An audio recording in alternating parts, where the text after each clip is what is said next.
歡迎收睇 Fino Vino， 我哋會從多元角度同大家一齊探索紅酒、白酒、氣酒嘅奧秘。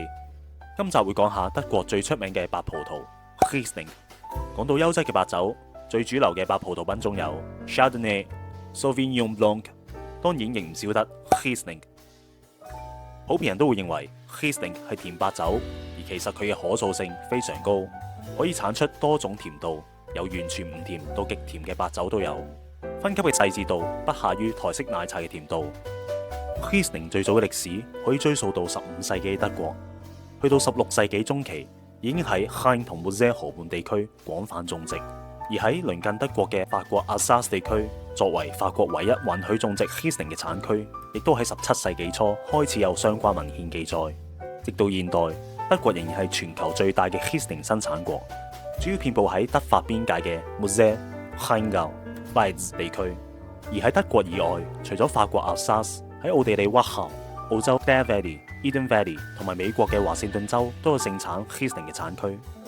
由德國出產最優質嘅 Riesling 白酒，酒標上都會見到 Prättiges Wein 呢個字，即係特優產區酒。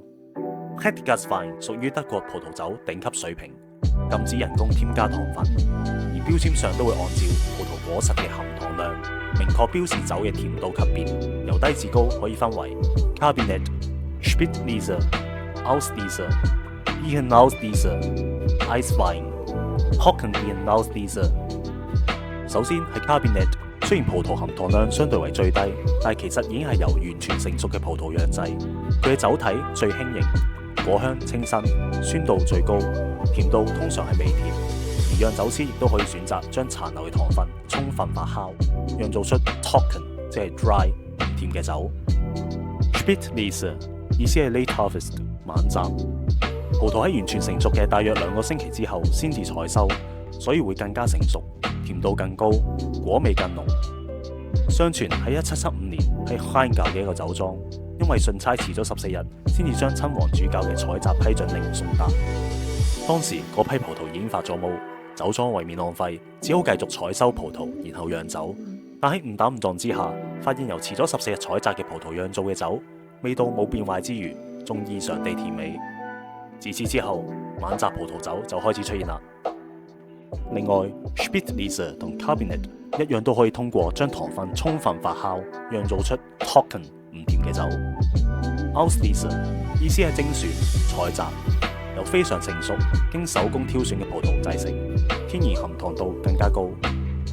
Irrheniaus-Lese 字面意思係漿果、精選、採摘，由獨立挑選嘅過熟葡萄釀製而成。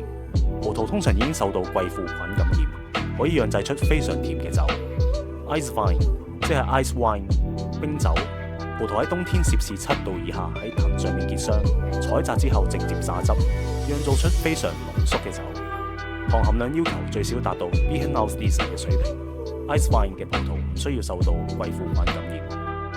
最甜嘅 Trockenbeerenauslese 意思係乾澀、漿果、精選、採摘，由貴腐菌充分感染並且過熟而枯萎嘅葡萄釀製嘅酒。要注意嘅係，呢度嘅 Trocken 係指脫水嘅葡萄果乾，同一般標注 Trocken 嘅酒意思係相反，佢嘅甜度已經達到極致。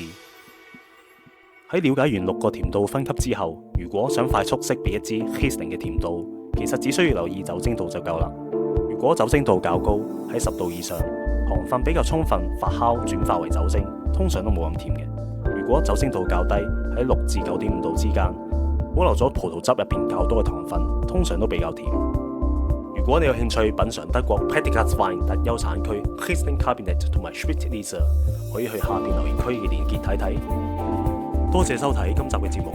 如果你中意今集嘅內容，歡迎 subscribe 我嘅 channel， 咁就唔會錯過 Fino Vino 更多關於葡萄酒嘅精彩內容分享啦。Cheers！